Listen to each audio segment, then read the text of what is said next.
Ladies and gentlemen, welcome back to this early access look at Total War 3 Kingdoms. And today, you guys are in for a treat. We're going to be fighting the most legendary of all battles of all time of the entire universe.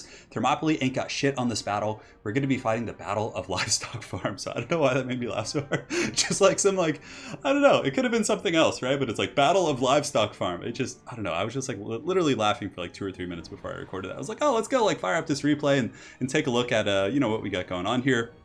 And yes, it's going to be the Great Battle of Livestock Farm. So it was against Lore Master of Sotek. We played a couple early access battles, and on that note, let's jump into this and have some fun. So as far as my faction goes, we're going to be playing Zhu Chu, who's extremely powerful in multiplayer, and it looks like the Lore Master of Sotek is going to be using Zheng Jiang, who I hopefully said right, but yeah, the multiplayer is very interesting. We'll actually do another video kind of breaking that down and how it works. It has some really cool mechanics that I think could be applied to other games in the future and could be pretty neat. So essentially you pick 3 different characters. Now they can be from different factions, which means you can kind of, pick and choose. So for example, if you're playing Warhammer 40,000, let's say you're playing, the Chaos Space Marines. You can bring Chaos Demons, you can bring the Death Guard, the Thousand Suns. You could really mix up your faction and kind of pick and choose from essentially other mini factions. So in this, it's very much the same way. You get to pick 3 characters, which could be like, legendary characters. They don't have to be like, the lesser known ones. And we'll take a look at the armies here. So Zhu Chu is going to be my main character here. And how it works is you get 3 characters. So this is going to be, oh man, look how badass. He's got this like giant club here. So hopefully he'll be doing some clubbing. But basically he's a tank. He's got some pretty mean bicep veins. Look at that. He's been working out. But essentially, your characters, and I should have just showed you guys beforehand, but anyways, when you are picking your faction, you pick a character, and from there you can pick characters that are from their specific sub-faction, and you also have to level up your general. So you can pick 3 tiers of your general, each of which costs more gold to invest in, which is very interesting. So you can bring like certain characters at level 1 just as a support character, and they can't really bring the best units from their factions. And yeah, it really kind of lets you pick and choose, and I'll actually show you guys after this in the same video. I think that'd be interesting. So Zhu Chu is very strong. If you look here, he does have an ability called the Stalwart Defender. So pretty much all your heroes and characters that I believe are near him. Let's go ahead and take a look here. So I don't know why that's like bugging out here. Come on, give us a Zhu Chu. So Zhu Chu gives 50% damage resist and can target a general. So yeah, it's a passive buff that all your other generals get. So I think this is like something that's global. All your other characters in your army because of his Stalwart Defender buff, and I had to level him up to level 3 to get this. So 1, 2, and 3, I had to pay like 1,500 of all my gold. So that is money that you would otherwise be spending on troops. So you don't really want to invest all your champions into being max level, but nonetheless, getting him here is super good. So yeah, 50% damage resist to all my characters, which is really good. Earth-shattering strike, so engaged in a duel or has an attack order, so you can just club someone, and it lowers their melee evasion by 100, which is pretty crazy. So aside from that, everything else is pretty much like standard buffs, and these are buffs that are coming from other characters. My next character is going to be Liu Bei coming in. He's looking pretty pimp here. He's got his little sword, and he's more of a support character. He's a commander here, so you can see he does have some commander buffs. Let's go ahead and take a look. So I think those are the ones that he has. So he has Inspiring Words. Yeah, so it's an active buff here, which is going to be giving melee evasion and melee attack. So essentially dodge chance and melee attack rate, so attack speed. And he also has Stone Bulwark. So nearby allies, I believe this is an active buff. So I activate this one, and for a period of 30 seconds, all my troops get 100% range block chance. So you run him in the front line, you buff up your troops, and I have to say, like, I really wasn't expecting much multiplayer in this game, but, some of the combos you can make with different characters is really neat multiplayer. And again, I'll be showing you guys in this video after this battle's over. So, yeah, I think the other ones is just going to be those buffs right there. I believe I left him at level 1. I didn't invest too much. And for my last character, I do have Huang Xiao. Hopefully I said that right. I'm trying my best here. I'm trying my best, guys. So yeah, he's looking pretty cool over here. He's got the dual sword action going on, and he's going to be a scholar. So scholars, I wonder if it'll give us a tooltip. Excels at engaging enemy generals and highly skilled foes, but easily overwhelmed. So okay, interesting stuff. So he has a buff called One with Heaven. So it's a passive buff, and it gives range damage to nearby troops. So essentially, I leave him in the back line. I tried to, but I think I ended up charging with him. But yeah, he buffs your range units, which is pretty good because I have a lot of range units. So my army is a mishmash of a couple different factions. Here in the front, we do have the Heavy Spear Guard. So these come with the faction of Zhu Chu, which I forget off the top of my head. These guys are basically just like heavy spear infantry. They're just sturdy. They're tough to break down, and they're just going to be holding and allowing my missiles to do heavy damage. In the secondary line, I have more elite troops, so these are going to be the Yellow Dragons. These guys are pretty cool, and I think we can actually go in slow motion here, so let's go and do that. So the Yellow Dragons are just hard-hitting axe infantry. They assault. So basically in the front line, I use the spears to break cav charges, and I follow up with the Yellow Dragons who just cut through troops. They do so much work. I got peasant archers here in the secondary line, so a little bit of a throwback to Total War Warhammer. And in the back, I have elite archers. So I have archery masters. So archery masters are available to one of my factions. I can't remember which one. I think it was Liu Bei's faction. So like each faction does have unique troops. It's really, really interesting as it pertains to like mixing in your units like that. So these guys here are going to be getting some buffs here. One with Heaven to get the range base damage from my Lord. I don't think he even has to be near them. I think it's just like a buff buff for having him in your army. So that's a really, really cool combo right there. So those guys going to be dropping some bows. I have some Jiang Sword Guard Cavalry in the back, and these guys are just like heavy, you know, pretty powerful cav. And that is pretty much it. I think I had some skirmishers, but Lore Master of Sotek coming out of the gates pretty hard. He does have a bandit force up here, it looks like. So he's got Saber Militia, which are just low tier troops. Heavy crossbowmen, so crossbowmen, and he does also have a trebuchet in the back, so he's got a lot of wild stuff. He has a little bit of a dual-pronged army, so he does have Liang, Zheng Jiang, and she's of course a pretty powerful duelist. The longer she's in combat, the stronger she is, but it looks like Sotek may have left her at level 1. I'm not sure if he leveled her up much, but if you look here, her ability is the Tenacity of Steel, so much like Norscan Berserkers in Total War Warhammer, the longer she fights, the better she gets, which is pretty cool. He's got some heavy spear guards in the back, and then he does have a yellow turban army led by Hey Yi, who's a healer character. So he's like a support character. He has some pretty good buffs. And let's actually go ahead and show you guys. I actually got to like change the speed of the camera. That's going to bother me how quick it is right now. Way of the Wind. So let's see. I think that's a buff he's getting right now. So he has one with the people. So he gets morale and melee evasion. So he's like a frontline supporting troop. You don't want him dueling, but yeah, he can do some work. So let's get the show on the road. So Lore Master of Sotek's archers are going to be kind of teeing off right here, just shooting into my heavy spear guard. Thankfully, they do have those giant ass shields. They're going to be able to take those shots pretty well. Nonetheless, I'm still going to be taking casualties, but had I sent like axe infantry or saber infantry or anything that wasn't shielded, the casualties would have been catastrophic. So he's shooting in there. I'm going to be responding with my archers here in the back. So the heavy archery masters are going to be shooting into the Fists of the Bandit Queen. So the Fists of the Bandit Queen are a pretty interesting unit. I should probably show you guys. They're a bandit specific unit, and these guys are a hybrid unit. So they're very powerful in melee, but they're also very good range units. So they and they causes scare. So I guess they cause what, you know, the equivalent of fear in this game. So here we're going to be shooting in, focusing those guys down, trying to get as much damage as we can. Obviously, you know, they're very lightly armored. Most of the bandit units are very susceptible to missile attacks. So here we're going to be charging in with our Lord, pulling back with the yellow dragons, and I'm going to be trying to just wither them down before they get closer. And you can see they're almost at half health. That little globe right there is actually going to be the melee characteristic, and for some reason I sent in my general. I think it was just a pathing accident, so very, very sloppy stuff. But the archers are going to be shooting, just exchanging here, and we are just wasting the Fist of the Bandit Queen. Those guys are getting dumpstered pretty bad, and you can see, yeah, just not a good time for them. So he's going to be attacking Huang Xiao with his Lord right here, so you can see Zhang Jiang is going to be jumping in there, and she's a much more powerful duelist. So I'm going to be wanting to pull back in a moment, but the heavy spear guard are going to be jumping up to fight a little bit. And the heavy spear guard have engaged with the Azure Dragons. So Azure Dragons are a very elite infantry. So Sotek does have some of those guys right here as well. And the Yellow Dragons are going to be surging forward, trying to get a decent intercept on these troops here. And let's see what the charge actually looks like. So they're going to be charging in. These are Yellow Dragons, like I said, one of my better troops. Very, very tanky. You know, they have shields, they have missile defense. These guys are just beasts. So they're going to be getting in there. A little cinematic shot. Looks like they attack something else before they charge. And these are elite infantry for Sotek as well. So getting in there, trying to, you know, bang down his elite infantry with my own, and just, you know, doing the best I can. Now in the back line, he has gotten through. So heavy spear guards of his own have gotten into the back line. And here you can see Zhu Chu is going to be dueling, not actually dueling, but fighting Zheng Xiang. And Zhu Chu is a beast. He is like designed for just tanking and being a beatstick. He hits incredibly hard. He's very tough to kill. He gives, he just clubbed that guy in the face, and he also gives you massive damage resist to all your characters. So if you're looking to, like, you know, not necessarily go for like a duelist build, but looking to not get sniped by enemy goon squads, he's going to be a very good choice. So that was actually my activated ability right there. So he's just going to be fighting. And it looks like Hey Yi is here as well, so he's going to be providing some buffs to Sotek's army, who's kind of fighting here in the pits. So let's go ahead and get an overhead view here of the battlefield so you guys can kind of see. The trebuchets in the back are still shooting. Now, I don't believe they have too many, actually 52 kills isn't bad. My archers in the back have been really worn down. Sotek does have the Yellow Turban archers, which are a pretty good, cheap archer unit, and his crossbows are also doing a ton of work. They have really good arcs of fire, and they're just hammering down my horsemen. So the Jiang Sword Guard are going to be riding around the back. They do have shields, and yeah, it looks like the one with Heaven buff hits them everywhere. So a lot of buffs in this game. It's not so much going to be localized from my experience in multiplayer so far. It's something that's going to be hitting your entire army, so you basically just pick it for your army. Sotek is going to be intercepting with his strategist here, who obviously isn't the best duelist, but characters in romance mode are like super powerful, so he is going to be intercepting me there, and he does break my charge with his AI. And here we have a bit of a goon squad, so you can see it's a little bit tough for the old boy Sotek. We do have my main hero and the other two characters who are going to be jumping in. We're actually attacking Zheng Jiang. So she's getting hunted pretty bad by my characters. I'm not going to be taking duels. Duels are a little bit risky in multiplayer. Occasionally it might be worth taking, but for the most part, I think you're not going to see it often.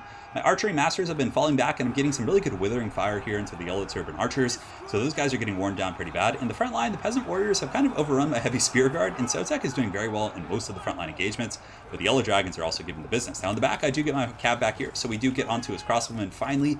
And archer units definitely die pretty quick in this game. You can see he's in a loose formation, which does lower his charge resist by 100%. It makes him better against missiles, but this game does have formations as well. So I charge those guys, but the trebuchets have been getting some pretty good value. So I get back here, I shut down the trebuchets, so that back line is really going to be a potential turning point here in the game. And you'll probably also notice there's no bounce of power or anything like that. And my archers are starting to get some really good work. Archery masters are pretty much the same as like Way Watchers in Total War Warhammer. They have the best range. 225 against 200 on these crossbowmen. Standard archers usually have like 180 in this game, give or take. So getting that massive range is just tearing apart these troops. You can see the heavy crossbowmen are just being taken apart by this withering fire, and those guys are not going to be they're not going to be happy about the situation as they just get picked apart here. So over in the distance, there are some peasant warriors who are going to be pushing into the back, heavy spear guard as well. I do have yellow dragons now. As far as kills, yellow dragons do have, how many kills they have? 78 kills, which isn't bad, and they're just going to be massacring these peasant warriors. It's going to be a really bad engagement for these guys. So yeah, they got the, and these guys legitimately have like rakes and hoes and things like that. But yeah, I really like these infantry. The yellow dragon infantry are pretty solid, and I do look forward to kind of experimenting with the metagame a little bit. Obviously, I'm still going to be focusing mostly on Total War Warhammer. That's my pride and joy. I love that game, and I feel like it does have a better multiplayer environment as well as a better multiplayer, aesthetics and things like that. But the multiplayer here, certainly the crafting system, the theory crafting behind it is I think where it really shines. Like being able to mix and match and make these really neat armies. So, anyways, over here we do have a fight between Liu Bei and Zhu Chu. Well, not between, but they're going to be fighting shoulder to shoulder. And I believe I actually killed his main lord. I think that Zhu Chu was able to get in there with his big conking club and give her the business. So from here, Sotek does have two characters left. He has He Yi, and he does also have Zhu Liang. But it's really tough to duel an army that has Zhu Chu. I mean, just given that 50% damage resist to all your other characters is so unbelievably powerful. Sotek and I were talking about how that's like, but a lot of characters like in this game have broken abilities like that. Like arguably that is broken. It's super powerful, but I mean, having a character that gives your entire army 25% missile resist is pretty wild as well. So I think there's going to be a lot of things that are considered broken, but of course it's going to be a more campaign-focused game. So here we do have a fight between these characters. They're just going to be fighting to shoulder to shoulder. It'd be cool if it was against the Zheng, but alas, the Zheng is not here. You can see he has pretty good, different characters, different weapon types have better splash damage. And I believe you can actually customize that in multiplayer as well. So we do have a fight right here that's going pretty good. And you can see He Yi is going to be teaming up with his boy Zhu Liang here. And they're going to be trying to win this fight. But the Yellow Dragons are a very elite unit. They're going to be holding pretty much to the bitter end. I wouldn't say like on the par of Temple Guard in Total War Warhammer. But they're going to be holding, and they are just fighting peasants mostly. So it's not going to be terribly disastrous. Now, a lot of the archers for Lore Master of Sotek have been rode off by the Jiang Sword Guard here, and they're up to 167 kills. So they really just rolled down these heavy crossbows in the back. There wasn't too much defending the back line here. I mean, I only had one cav unit, so understandably, it probably wasn't worth it to invest in defending the back line. Now, here we have peasant warriors surrounding these Yellow Dragon infantry, and they're only shaking, considering they're like almost dead and fully surrounded by saber militia and things like that. Here, for anyone who wants to take a look here, you can look at the stats. So this is hit points, this is melee attack rate, armor piercing damage, you have melee evasion with their shields, armors with shields, you have the speed of the unit, missile block chance is 80%, so that's pretty damn good. And if we take a look at like these guys here, the heavy spear guard who have shields as well, they have a 50% missile block. So these guys have 80%, so they're just like an all-around solid troop. But Sotek is actually getting his way back into this battle. I thought I was in a pretty good state right here, but he actually has a ton of healthy troops. Peasant warriors here, saber militia, heavy spear guard. He does also have the Azure dragons who have bows. So it's going to be tough. I mean, the only advantage I have right now is the fact that I have more characters left. I mean, I have a couple characters. My yellow dragons are in pretty good shape. And over here I do have all my just haggard archers just kind of fighting, and I should be able to win this fight as I do have some infantry coming in the back here. You can see in the distance there's a rally, or I guess a routing flag, so some of these troops are going to be running, most likely not going to be coming back. It does have the shattered mechanic as well. And here in the pit fight we got Liu Bei and Zhu Chu and the boys just kind of cleaning up shop, and we are able to push off his heavy spear guard right here, which is quite nice because they are elite infantry. So basically we're just going to be posturing for the last stand here, and he's going to be pushing in, and let's go ahead and take a look at banners as well. So if I get a little bit closer, I'm trying to think of the best way to like differentiate troops because it's a little bit tougher in this game. I mean, yeah, you can see the banners here across his troops, and yeah, Sotek's army has these ones. I believe I have the, no, these are my banners, I think. Let's take a look here. Yeah, because that's one of my scholars, I believe. Yeah, it's a little bit tricky to differentiate. I mean, yes, you can see the globes. The green globes are mine, the red globes are his, so that is one way to do it, probably the most efficient, but just from like a spectator perspective. So the yellow dragons are going to be farming up ranks, staying in a tight formation here to make sure that they fight shoulder to shoulder. And some of my characters are going to be jumping in over here, and it looks like this is one of his characters right there. And I do have Zhu Chu who's coming in there. He does have a Nature's Ally and the Stalwart Defender.